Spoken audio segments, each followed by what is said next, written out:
day. This text reminds me of another text that I read one morning in worship, and a good friend of mine said, "Really? Do we have to say thanks be to God for that?" Some of the words are hard to hear. The important words is not,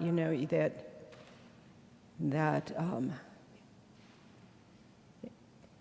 if you hate or refuse love for another, you're murderers. The words to remember are that we are called to be expressions of God's love. And in a sense, by not being that expression of God's love to another, we are making them less than.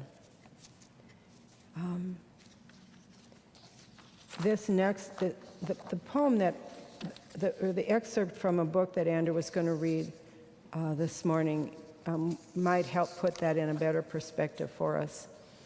This is from a book by Peter Rollins.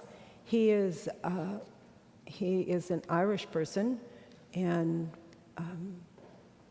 is a writer and a philosopher, a modern-day theologian, and clearly a writer. And in one of his latest books called Incendiary, which this reading is taken from,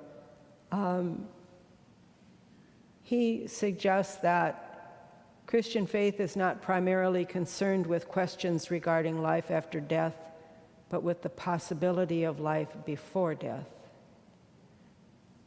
That Christianity is in the business of transforming our world rather than offering a way of interpreting or escaping it.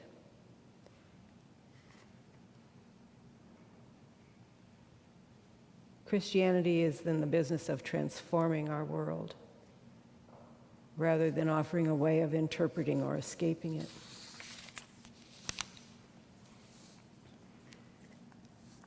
This is an excerpt from Peter Rollins' book, Insurrection.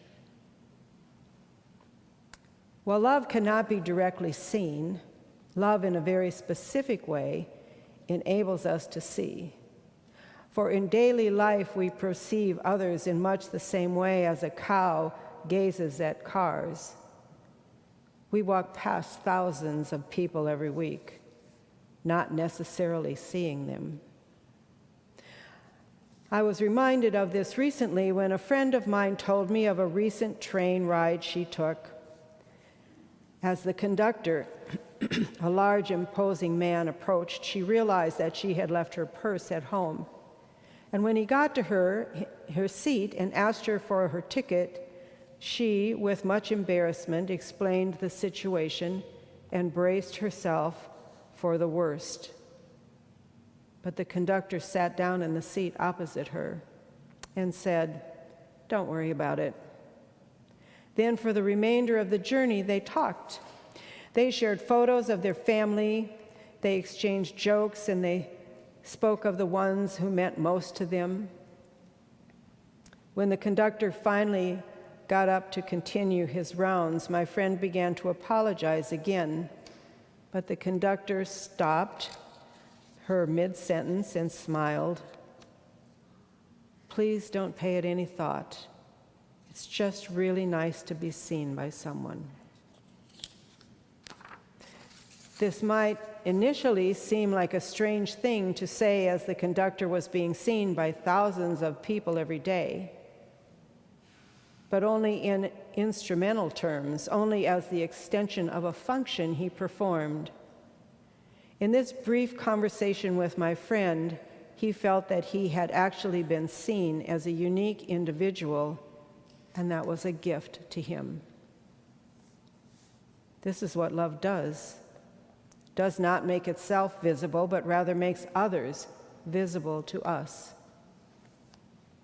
Love does not exist, but calls others into existence. For to exist means to stand forth from the background, to be brought into the foreground. Love does not stand forth, but brings others forth. When we love, our beloved is brought out of the vast, undulating sea of others. Just as the Torah speaks of God calling forth beings from the formless ferment of being, so love calls our beloved from the endless ocean of undifferentiated objects. In this way, love is not proud and arrogant. She does not say, I am sublime, I am beautiful, I am glorious. Love humbly points to another and whispers, they are sublime, they are beautiful, they are glorious. Love does not seek out our hymns of praise and prayers of adoration. Love does not want our sacrifices or seek our time. For love always points toward another. To honor love is to be in love, to swim in the world illuminated by love, to be in love. Is this not the properly theological understanding of God? Not a being we directly love, but rather the depth present in the very act of love itself.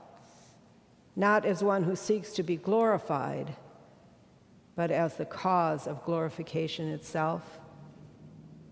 Whether or not the world has some ultimate meaning, love births meaning, brings meaning into the world, and renders the world meaningful even amidst the feeling that everything is fleeting. In love, the world is transfigured and rendered wonderful. God in Christianity is revealed as the source and depth of this transformation of the mundane into the sublime. Christianity has been called the religion of love, not because Christians are more loving, but because of the way that it transitions us from the idea that the highest truth is to be loved to the idea that the highest truth is love itself.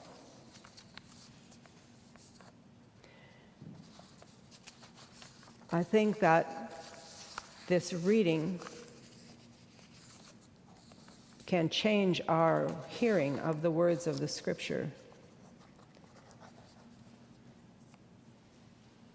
The importance of seeing others, the importance of giving to the least of these. Have any of you ever felt unseen?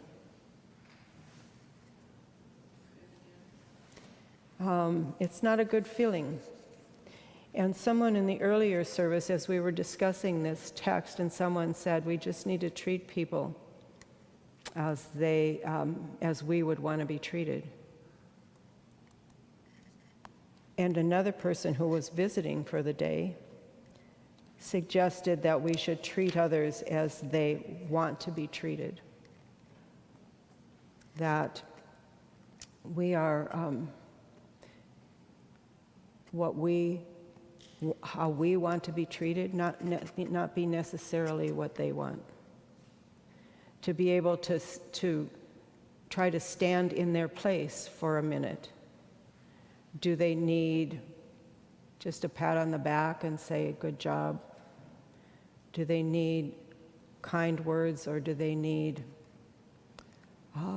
someone to just see them as more than the cashier checking out our groceries,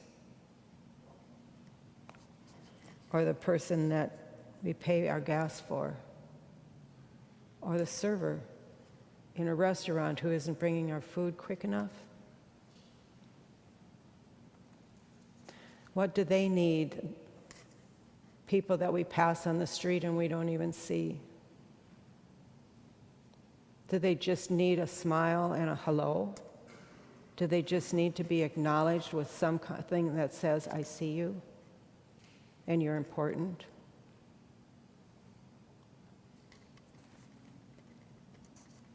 And in our own families, and in our own closest circle.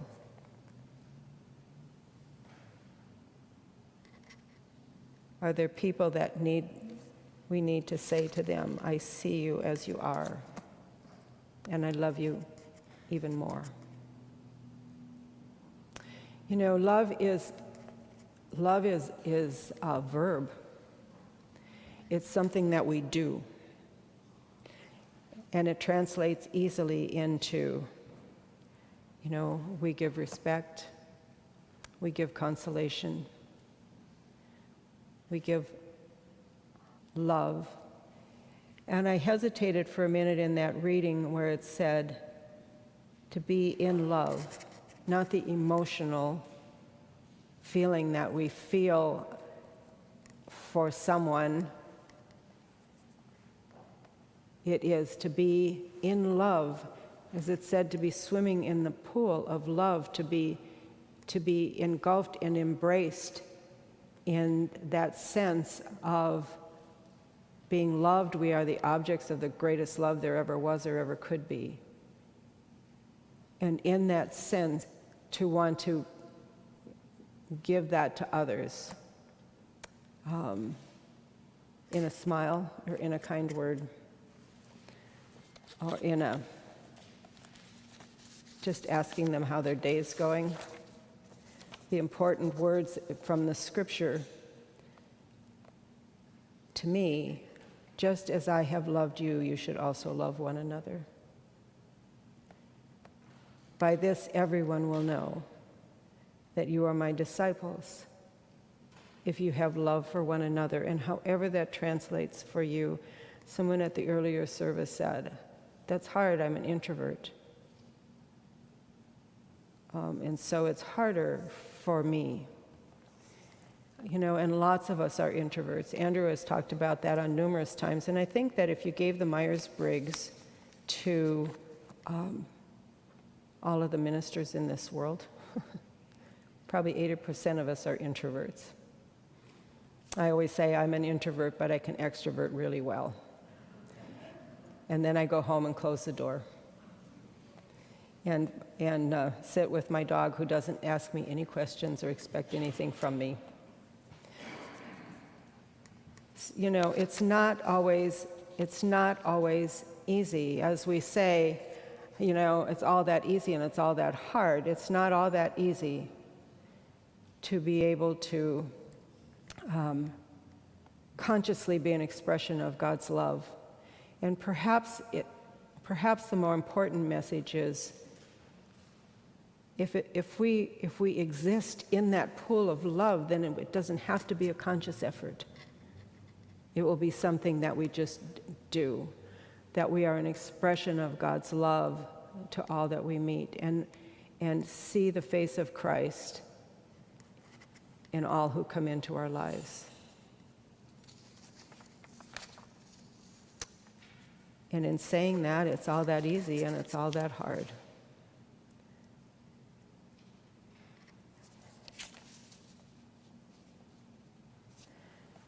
But at the end of John's text, at 1 John, little children, let us love not in word or speech, but in truth or action. And by this we will know that we are from the truth and will reassure our hearts before Him. And that saying, actions speak louder than words. And the one that says, people won't always remember what you said, but they'll always remember how you made them feel. I think that's what this text is about. And that's what this poem is about. See other people. And let them know that they're seen. And seek to be an expression of God's love. Thanks be to God.